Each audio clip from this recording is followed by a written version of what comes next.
مفتی اب کچھ آپریشنل سوالات ہیں کہ جب زکوٰۃ کی ادائیگی کرتے ہیں تو مختلف صورتحال پیش آتی ہیں. میں چاہتا ہوں وہ بھی میں آپ سے کوئک انداز پہ کر لوں اور اس کے جوابات ہمیں مل جائیں. پہلا سوال، بیوی کے زیورات کی زکوٰۃ کون دے گا؟ بیوی کے زیورات کی مالک بیوی ہو یہ ضروری نہیں ہے. بعض اوقات مختلف رواج ہوتے ہیں، جیسے جو بری میں چڑھائے جاتے ہیں زیور سسرال کی طرف سے، تو بعض خاندانوں میں ایسا ہوتا ہے کہ اسے مالک بنا دیا جاتا ہے، اور بعض اوقات ایسا ہوتا ہے کہ مالک نہیں بنایا جاتا، طلاق ہو جاتی ہے تو واپس بھی لے لیتے ہیں.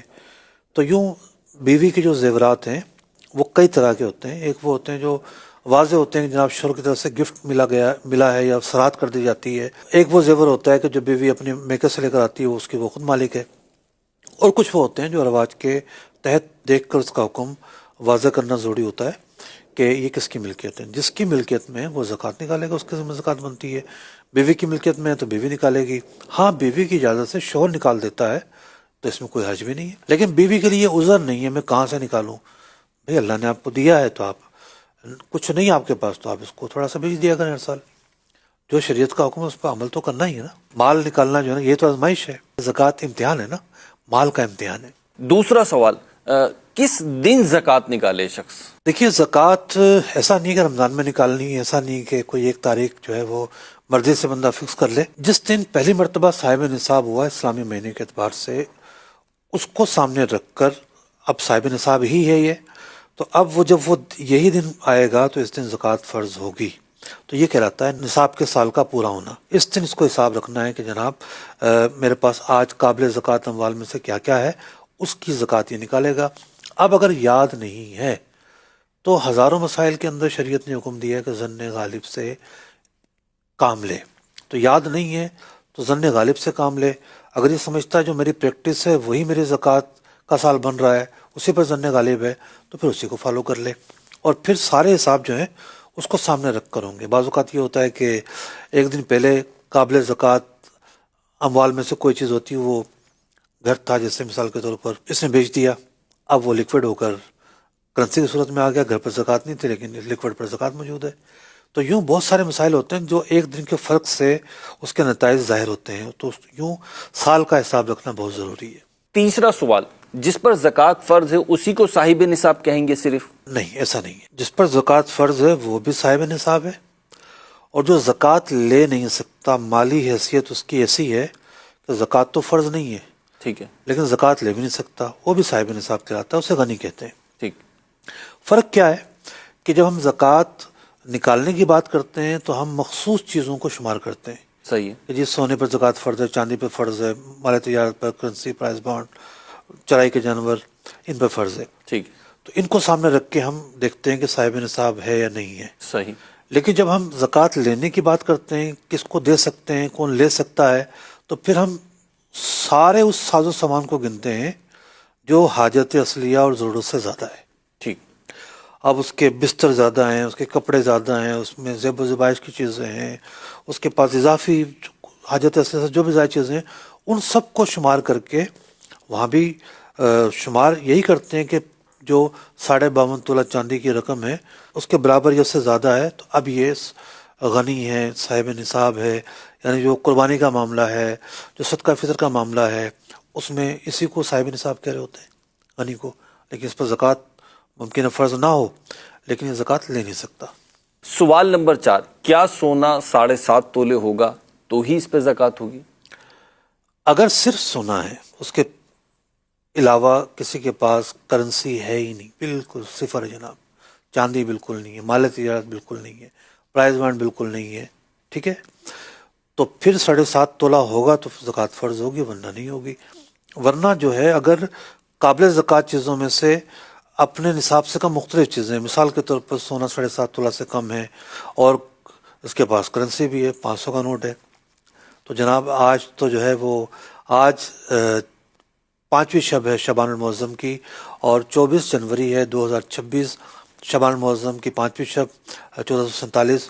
آج کی تاریخ میں جو ہے سونا 5,10,000 روپے تولہ ہے، 24 کیرٹ کی بات ہو رہی ہے. اور چاندی جو ہے وہ ویسے جو نیٹ پر جو قیمت آ رہی ہے وہ 10,000 روپے کی آ رہی ہے پر تولہ، لیکن جو مارکیٹ پریکٹس یہ ہے کوئی خریدنے جا رہا ہے تو 14,000 15,000 تولہ مل رہی ہے، بیچنے جا رہا ہے تو 12-13 ہزار میں بیچ رہا ہے. تو یوں اگر ہم اس چیز کو بھی سامنے رکھیں تو میں نے حساب نکالا تھا، 12,000 کے ریٹ سے لیں تو 6,30,000 روپے بنتے ہیں، اور 14,000 تولہ سے چاندی لیں تو 7,35,000 روپے بنتے ہیں۔ تو اب یہ نصاب کی رقم بنے گی۔ اگر ہم کم پہ بھی آ جائیں تو 6,30,000 روپے 12,000 کے حساب سے بنتے ہیں۔ تو جب مختلف چیزوں کو ملائیں گے اور اس کی رقم، تو پھر ہم ہر ایک کے نصاب کا اعتبار نہیں کریں گے، بلکہ اب ساتھ ملانے کی صورت میں چاندی کے نصاب کا اعتبار ہوگا۔ مثال کے طور پر کسی کے پاس 2 لاکھ روپے ہیں اور 1 تولہ سونا ہے، تو یہ تقریباً جو ہے وہ 7 لاکھ پر چلا جائے گا، جبکہ 24 کیرٹ کا سونا ہو۔ کم کیرٹ کا سونا ہوگا تو تھوڑا کم بنے گا۔ بہرحال اگر چاندی کا جو نصاب بن رہا ہے اس کے برابر پہنچ جاتا ہے حاجت اصلیہ سے زائد ہو کر، قرض سے زائد ہو کر، تو اب اس پر زکوٰۃ دینی پڑے گی۔ یہ نہیں کہ جناب میرے پاس تو روپیہ نصاب سے کم ہے، چاندی نصاب سے کم ہے، سونا نصاب سے کم ہے ایک سے زائد چیزیں، اور بندہ ملائے نہ، ایسا نہیں ہے۔ 5واں سوال، مال تجارت میں زکوٰۃ کی ادائیگی کا معیار اور مقدار کیا ہے؟ مال تجارت میں جو معیار ہے وہ ہے چاندی کا نصاب۔ چاندی کا جو بھی نصاب ہے 52.5 تولہ چاندی کا جو نصاب ہے، اگر 12,000 سے لگاتے ہیں، کیونکہ ہم بیچنے کو فوکس کر رہے ہیں کہ ایک شخص بیچنے جا رہا ہے، 12,000 روپے پر تولہ چاندی بکتی ہے، تو 6,30,000 روپے بنتے ہیں۔ 6,30,000 کا مال تجارت کسی کے پاس موجود ہے اور کچھ بھی نہیں ہے۔ ویسے تو تاجروں کے پاس ایسا نہیں ہوتا کہ جناب مال تجارت کے علاوہ کچھ اور نہ ہو، تو مال تجارت کے ساتھ کرنسی ہے، دونوں مل ملا کے چاندی کے نصاب کو پہنچ گئے، تو اب اس پر زکوٰۃ دینی ہوگی جبکہ شرائط پائی جائیں۔ اگر قابل زکوٰۃ اموال جو ہیں وہ ملانے پر بھی چاندی کے نصاب کو نہیں پہنچتے تو زکوٰۃ فرض نہیں ہوگی، یا پہنچتے ہیں لیکن قرضہ ہے، قرضے کو نکال کے باقی نہیں بچتا، یا حاجت اصلیہ یعنی سال کا راشن رکھنا ہے، اس مہینے کی یوٹیلیٹی بلز ہیں، بچوں کی فیس ادا کرنی ہے، کرایہ ادا کرنا ہے، کرنٹ مہینے کے جو اخراجات جو ہیں وہ جو پیبل ہیں اس کو مائنس کرنے کے بعد نصاب کے مقدار، چاندی کے نصاب کی مقدار مالیت نہیں بچتی۔ بات کر رہے ہیں ہم اس دن کو جس دن نصاب کا دن ہے، تو ظاہر بات اب زکوٰۃ فرض نہیں ہوگی۔ 6واں سوال، حرام ذریعے سے جو آمدنی ہوئی، رقم حاصل ہوئی، اس پر زکوٰۃ ہوگی یا نہیں؟ دیکھیے جو مال حرام ہے، تو چونکہ یہ ناپاک مال ہے، اللہ تعالیٰ پاک ہے اور پاک ہی کو قبول فرماتا ہے۔ جو مال سود کی مد میں حاصل ہوا، رشوت کی مد میں حاصل ہوا، مال حرام کی جو بھی صورتیں پائی گئیں، وہ جو مال ہے اس پر زکوٰۃ فرض نہیں ہے، یہ گندا مال ہے۔ 7واں سوال، آن لائن زکوٰۃ وغیرہ بھیجی ہے، ٹرانسفر کی ہے، اب اس کو بھیجنے میں جو اخراجات آئے ہیں وہ زکوٰۃ میں شامل ہوں گے یا نہیں؟ جو مال جو ہے شریف فقیر جس کا مالک بنے گا، تو اس کو جو پہنچی ہے وہ مالک بنے گا نا۔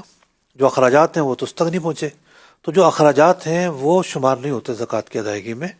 جو رقم شریف فقیر جس کا مالک بنے گا اس کی جو مالیت بنتی ہے وہ زکوٰۃ کی ادائیگی کہلائے گی۔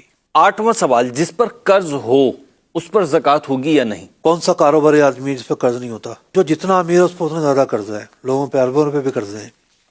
تو ہوتا یہ ہے کہ کچھ نہ کچھ پیبل ریسیویبل تو رہتا ہی ہے نا کاروبار دنیا میں بھی، عام آدمی پہ بھی رہتا ہے۔ اب بعض لوگ جناب بنا لیتے ہیں جی قرضہ ہے مجھ پہ تو میں زکوٰۃ نہیں نکالوں گا۔ بھائی قرضے کو نکال کر دیکھیں گے کیا ہے آپ کے پاس قابل زکوٰۃ اموال میں سے، حاجت اصلیہ کو نکال کے، قرض کو نکال کے، اگر شرائط پائی جاتی ہیں تو زکوٰۃ ادا کرنی پڑے گی۔ محض قرضے کا ہونا ایسا سبب نہیں اس سے زکوٰۃ فرض نہ ہو۔ 9واں سوال، جس قابل زکوٰۃ مال پر سال نہیں گزرا اس پر زکوٰۃ ہوگی یا نہیں؟ اگر تو کوئی چیز آئی، مثال کے طور پر دوران سال پرائز بانڈ نکل آیا، ٹھیک ہے، جی حلال والا پرائز بانڈ، پریمیم کی بات نہیں کر رہے ہم، ٹھیک، بہت بڑی رقم آ گئی، آپ نے اس سے رہنے کا گھر خرید لیا، ٹھیک تو یہ تو اب یہ قابل زکوٰۃ نہیں ہے نا، رہنے کا گھر، اس پر زکوٰۃ فرض نہیں ہے، ٹھیک ہے، وہ خرچ ہو گیا۔ خرچ ہو گیا ایک طرح سے، ٹھیک ہے۔ اب وہ دن آیا کہ جس دن زکوٰۃ فرض ہے تو اس کو شمار نہیں کریں گے۔ صحیح۔ اب ایک اور پہلو ہے اس کا جو لوگ سوال پوچھتے ہیں کہ یہ مال تو ہمیں آیا ہی 1 مہینے پہلے ہے۔ جی، ہر مال پر سال گزرنا شرط نہیں ہے۔ جس دن زکوٰۃ فرض ہو رہی ہے آپ پر، اس دن آپ دیکھیں گے میری ملکیت میں قابل زکوٰۃ مال کیا ہے۔ ایک دن پہلے آیا وہ آپ کی ملکیت میں، تب بھی اس پر زکوٰۃ نکالنی پڑے گی۔ جیسے کہ ایک گھر ہی تھا، آپ نے 1 دن پہلے سودا کر لیا، تو اب وہ لیکوڈ میں چینج ہو گیا ہے، وہ تو اب کرنسی میں چینج ہو گیا ہے، ریسیویبل ہے وہ، تو اب وہ جو مالیت ہے اس کو شمار کریں گے۔ ٹھیک۔ تو یہ اس کی ایک مثال ہے۔ 10واں سوال، جی۔ سونا جس ریٹ پہ خریدا تھا اسی پہ زکوٰۃ نکالیں گے یا کرنٹ ریٹ پہ نکالیں گے؟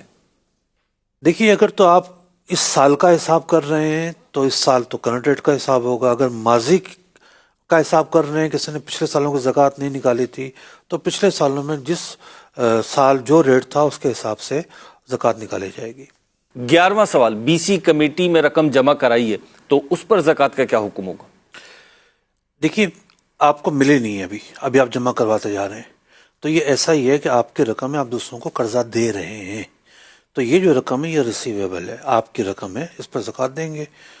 جو قرض دینے کے حکام ہے اس کے حساب سے اس کو ٹریٹ کیا جائے گا کہ جناب کئی سال بعد یکمشت ملتی ہے تو پچھلے سالوں کو بھی دیں گے، اور عام طور پر یکمشتی ملتی ہے بی سی، تو وہ خمس والا حساب ہم نہیں کر رہے، 5واں حصہ نصاب کا۔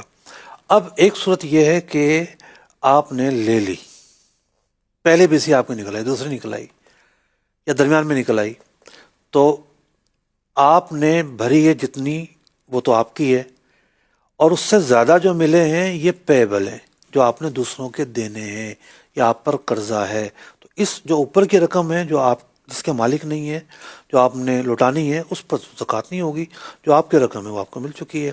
اگر وہ نصاب کا سال جو پورا ہو رہا ہے اس دن وہ رقم کھڑی ہوئی ہے تو اس پر زکوٰۃ دیں گے، خرچ ہوگی تو نہیں ہوگی۔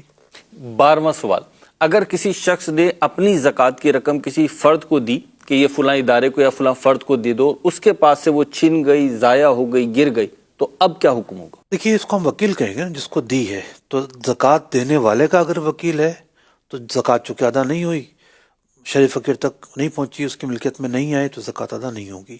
ایک صورت یہ ہوتی ہے کہ شرعی فقیر کا کوئی وکیل ہو، وہ کہے کہ جناب فلاں سے میرے زکوٰۃ لے آؤ، اب جیسے اس کو دی جائے گی، اس کا قبضہ شرعی فقیر کا قبضہ ہے، اگر اس کے بعد یہ ضائع ہوتی ہے تو زکوٰۃ کی ادائیگی پائی جائے گی۔